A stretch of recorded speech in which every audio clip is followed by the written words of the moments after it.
They say family is forever, but sometimes it only lasts until the will is read. My name is Rachel, and I'm 42 years old. For most of my adult life, I lived in the house I grew up in, an old countryside home that smelled of cedarwood and warm coffee in the morning. I shared it with my aging father, who had grown too frail to take care of himself. My younger brother, Matthew, had long moved to the city, chasing business dreams and leaving me behind to tend to the roots of our family. But I didn't mind. I wasn't some tragic woman trapped in her father's shadow. I truly loved our home, and I cherished the quiet life we built together. Every morning I brewed coffee for both of us, opened the curtains to let in the golden light, and listened to his stories about the old days. He always said I had his heart, and I believed him. While most of my friends were busy with their own families or high-stress careers, I found fulfillment in simpler things. I ran a small online shop selling handmade candles and home scents. It didn't make me rich, but it gave me purpose. I had peace. And more than anything, I had my father's love, or so I thought. Matthew only visited on holidays, maybe once or twice a year. He'd show up with expensive gifts, flashy smiles, and just enough charm to make our father laugh. But then he'd disappear again, back to his high-rise office and trendy apartment. Dad never seemed to hold it against him. "Boys are different," he used to say with a tired shrug. "They show love in different ways." I used to laugh at that. I wasn't jealous. Honestly, I was proud of what I was doing. I'd taken over managing the property taxes, the bills, the medication schedule, the groceries, the garden, everything, and I did it out of love, not obligation. In my heart, I believed that when the time came, when my father was no longer here, Matthew and I would share things equally. We were family, after all. We'd grieve together, sort through the memories, and divide whatever was left with respect and kindness. Looking back now, I see how naive I was. But at the time, I felt secure. I was the daughter who stayed, who cared, who made sure he smiled every day. People often told me I was wasting my time, that I'd given up too much of my own life for someone else. But I didn't see it that way. I saw it as a privilege to be there for the man who raised me, who loved me unconditionally. Or so I thought. Nothing lasts forever, and some things weren't ever real to begin with. After my father passed away, the house suddenly felt enormous. The silence wrapped itself around me like a fog, thick and unfamiliar. The rooms I used to walk through so comfortably now echoed with memories. His chair in the living room sat untouched. His slippers remained by the fireplace, as if he might shuffle in any moment and ask for another cup of tea. I let myself grieve. I allowed the stillness to settle, and even in my sadness, I felt grounded. I had done right by him. I had been there until the very end. About a week later, Matthew arrived in a sleek black car, dressed in tailored gray and carrying his usual air of distant charm. He gave me a quick hug, barely touching me, and offered half-hearted condolences. "I'm sorry, Rach. Really. He was a good man." I nodded and tried not to read too much into his quick glance at the house. We spent the afternoon sorting through Dad's paperwork. I had already found the folder he kept all his documents in: bank statements, health records, insurance papers, and what I assumed would be the will. But when I handed the envelope to Matthew, he frowned. "This isn't the will," he said. "This is just his old retirement stuff." That surprised me. Dad had always been meticulous. I remembered him mentioning a lawyer once years ago when he updated things.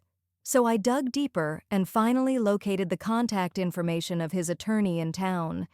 We made an appointment. I wasn't nervous. Why would I be? I had nothing to hide and no reason to feel anxious. I had poured years of my life into this home, this family. Surely whatever was in that will would reflect that.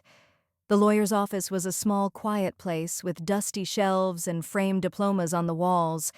The attorney, Mr. Dorsey, was an older man who recognized me instantly. "You must be Rachel," he said warmly. "Your father spoke of you often." That reassured me. For a moment.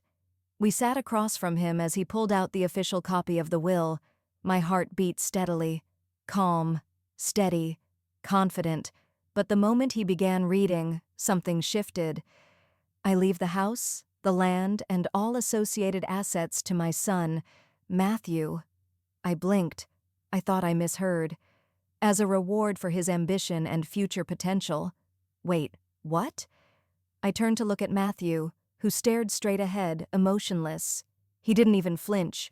No mention of me. Not in the house, not in the land, not even a sentence of gratitude. My name came only near the end. Something about a personal letter and a small bank account in my name, enough to pay for 6 months of bills. That was it. Still, I smiled politely and thanked Mr. Dorsey. My stomach churned, but I held it together. Back in the car, Matthew shrugged. Dad probably meant to do more for you. But you know how traditional he was. Fathers pass things to sons. That's just how it is. Is it? Is that how it's supposed to be? I didn't fight it. Not yet. I told myself it was just paperwork. Just a misunderstanding. I had built this home with love. Surely that had to mean something, right? I kept telling myself there had to be some mistake. Maybe Dad had updated the will and forgotten to file it. Maybe there was another version somewhere else. Or maybe, just maybe, he'd trusted Matthew to do the right thing after he was gone. That last thought comforted me for a while. I imagined a conversation between them where Dad said, "Take care of your sister, Matthew. You're the man now." But weeks passed, and Matthew did nothing. He didn't ask how I was doing. He didn't ask if I needed anything. He didn't even stay in town. Within days of the will being read, he flew back to his city life, taking control of everything from a distance: bank accounts, property taxes, even decisions about maintenance on the house I was still living in. And I was left with silence. I received official letters in the mail, documents with his signature authorizing repairs, tax notices redirected to his email, requests from lawyers asking me to confirm my continued residence on his property. His property. It hit me one morning when I went to fix the front gate. The handyman showed up, looked around, and said, "Is the owner here?" I paused. My hand froze on the fence. "I live here," I replied, a bit too sharply. He looked apologetic. "Sorry, I was told by Mr. Matthew. Never mind." That was the moment the warmth left my chest. How had I become a guest in my own home? Dad and I had planted those rose bushes together. We'd chosen the wallpaper in the hallway together. I had taken care of him when no one else did. So how did I end up with nothing? I wanted to believe it was just oversight, or tradition, or ignorance. But what if it wasn't? What if Matthew knew exactly what he was doing? What would you have done in my place? Would you have confronted him right away? Or tried to stay silent, hoping decency would win out? I stayed quiet. I smiled through clenched teeth. I kept telling myself I was stronger than bitterness. But the bitterness was growing. The house felt heavier now. Every corner reminded me that I was no longer its owner, just a memory that hadn't left yet. I started waking up with a knot in my stomach. I checked the mailbox with dread. I listened for footsteps, for phone calls, for messages from lawyers. None came. And yet, something was building. Something inevitable. It was only a matter of time before I had to make a choice: accept the injustice or finally fight for what was mine. It started with a single envelope. I had just finished my morning tea when I noticed it. Plain white, official-looking, sitting awkwardly at the edge of the welcome mat like it had been ashamed to knock. It was from Matthew's lawyer. Inside was a politely worded notice stating that I would need to vacate the house within 60 days. No apology, no explanation. Just cold, calculated words printed in ink that might as well have been ice. I stared at it for a long time. My fingers shook, but I wasn't crying. Not yet. 60 days. 60 days to leave the only place that had ever truly felt like home. I set the letter down, stood in the middle of the living room, and just looked around. The couch Dad used to nap on, the table we had dinner at every Sunday, the photos lining the mantel, all of it, ours, mine, and suddenly none of it belonged to me. For the first time, I allowed the rage to rise. Not the quiet frustration I'd carried for weeks, but a red-hot fire in my chest. Matthew wasn't making a mistake. He was making a statement. He wanted me gone.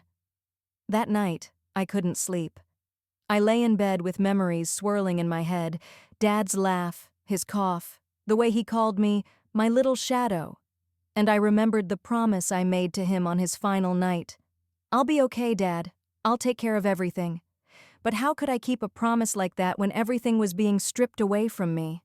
I got up, pulled out a dusty file box from the top shelf of the closet, and started digging through it. Old letters, receipts, photos, and then, in a plastic sleeve, a scanned copy of a handwritten note. Dad's note. It wasn't legally binding, it wasn't notarized, but it was in his handwriting. "Rachel has been my caretaker, my heart, and my home. This house will always be hers." My breath caught in my throat. I held it in shaking hands, knowing it wouldn't stand in court, but it meant everything to me. It was my truth, my proof. And then I realized Matthew might have had the lawyers, the title, the money, but I had something he would never understand, a reason to fight. The next morning, I called a local attorney, recommended by a friend, someone known for fighting against family injustice. As I sat in her office explaining everything, I felt both scared and powerful. She nodded thoughtfully, then said, "You may not have the will, Rachel, but you have a case. And more than that, you have a story." She looked me straight in the eyes and said, "Let's tell it." For the first time in weeks, I exhaled. It wasn't over. It was just beginning, and this time, I wouldn't be silent. The first court date was set 6 weeks later. 6 weeks of knots in my stomach, sleepless nights, and endless mental rehearsals of what I would say to the judge, to Matthew, to the world. My lawyer, Susan, was firm and kind. She told me the odds weren't in our favor, but she also told me something I didn't expect to hear. Women like you, women who've been erased from their own families, are more common than you think. That's why we fight harder. I clung to those words like a life vest. The day of the hearing, I wore Dad's old watch. It barely worked anymore, but it was his, and that meant something. Matthew sat across the courtroom, smug and unreadable in his expensive navy suit. He didn't even glance at me. The judge asked questions, and I answered them clearly, even as my voice trembled. Susan showed the court Dad's handwritten note. The opposing attorney scoffed, calling it sentimental and irrelevant. But I saw the judge pause. I saw her reread that note, twice. We didn't win that day. The hearing was postponed, more documents needed, more time, but I walked out of the courtroom with my head high. I wasn't invisible anymore. Then came the family whispers. Aunt Margaret called to say I should just let it go. "It's not worth the stress, dear. Let Matthew have it. You can always start fresh somewhere else." Fresh? I'd spent 10 years of my life here. I built every corner of that home with Dad. I sacrificed my career, my freedom, my own sense of identity to take care of him. And now I was supposed to walk away because it would make things easier for everyone else? Have you ever been told to stay quiet because your voice makes other people uncomfortable? Because that's exactly what it felt like. Like I was the one causing the trouble simply by existing, by refusing to shrink.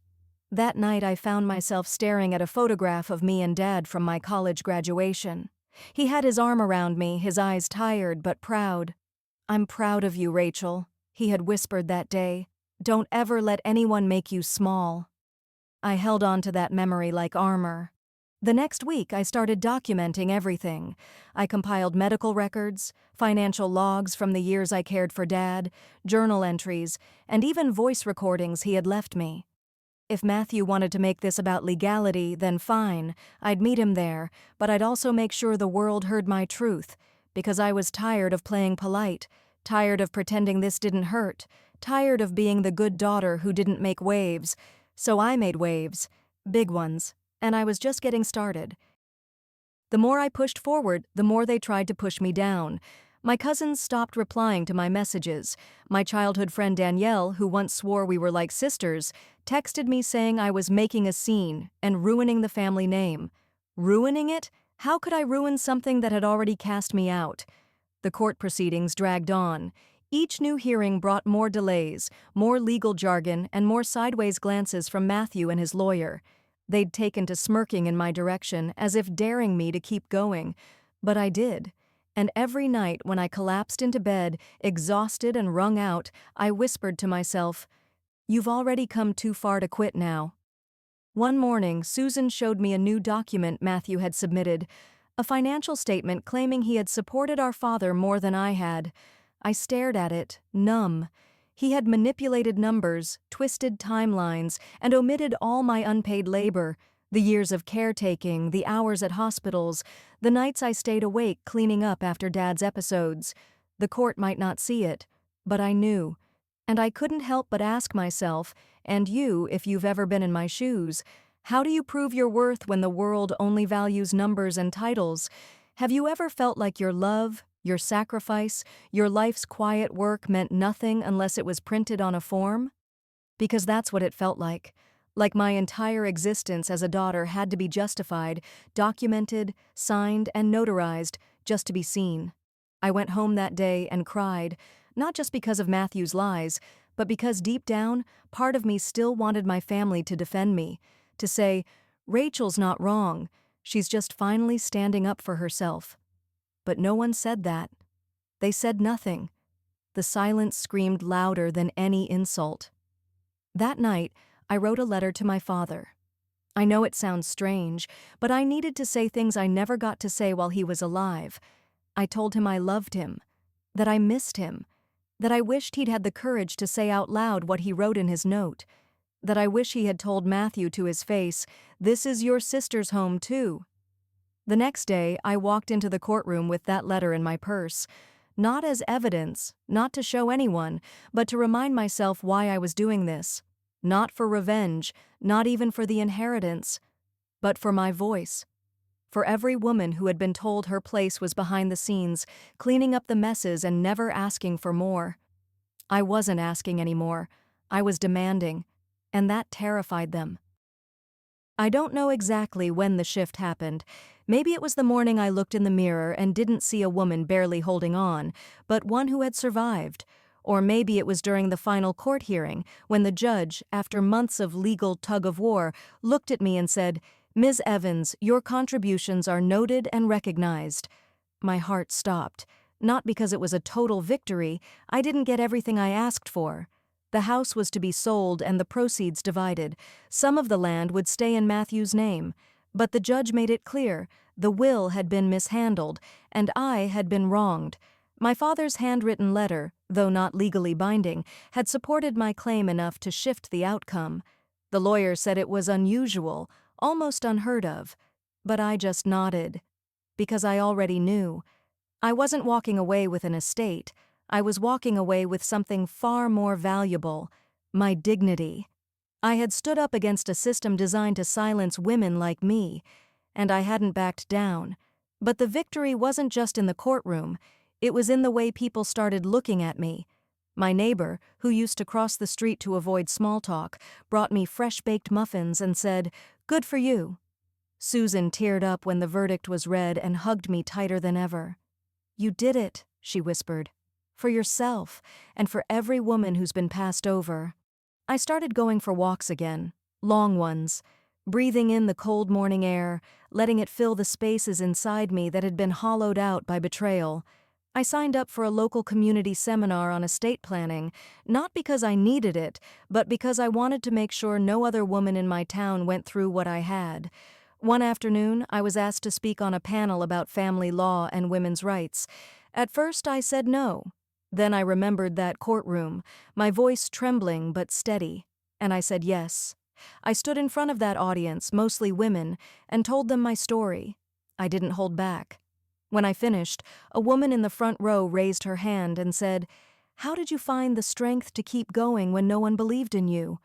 I paused, and I said, "Because I finally believed in myself." The room was silent, and then it wasn't. Applause, soft at first, then louder. In that moment, I realized something I hadn't before. This wasn't just about property or justice, it was about reclaiming the part of me that had always been told to sit quietly and accept less. I didn't just win a case, I found my voice. If you had told me years ago that I'd be standing here now, calm, steady, and whole, I might have laughed at you. Not because I didn't want this life, but because back then, it felt impossible. There was a time I thought being passed over meant I didn't matter, that because my name wasn't written in a will, it meant my worth could be erased, that standing up would only make things worse. But I was wrong. What I learned is that silence doesn't protect you. Shrinking to keep the peace only leads to losing yourself. I didn't just fight for money, I fought to be seen. I fought to be heard. I fought to prove, to myself more than anyone else, that I mattered. There's a particular kind of heartbreak that comes when your own family looks at you like you're less. When the people who raised you believe your value lies in your obedience, your quietness, your ability to make space for others. That kind of heartbreak cuts deep. But do you know what else it does? It wakes you up. And once you wake up, you can't go back to sleep. I've rebuilt a life that no longer relies on someone else's approval or validation. I've taken the pain and turned it into something purposeful. I speak at women's groups now. I mentor girls from my hometown who feel invisible. I help them write their own stories, ones where they're the heroes, not the footnotes. And sometimes when the sun is just right and the wind brushes my cheek like a memory, I think of my father. I wonder if he ever realized what he did, if he regretted it, if he ever truly saw me. Maybe he didn't. But I do. I see the woman I've become. I see the strength I never knew I had. I see a future built with my own hands. To every woman out there who's ever been told she's too much or not enough, to every daughter who was left out, looked over, or underestimated, you're not alone. And you're not powerless. You can rise, even from the rubble, especially from the rubble. If you've ever faced betrayal or been denied what was rightfully yours but somehow found a way to stand up anyway, then you already know.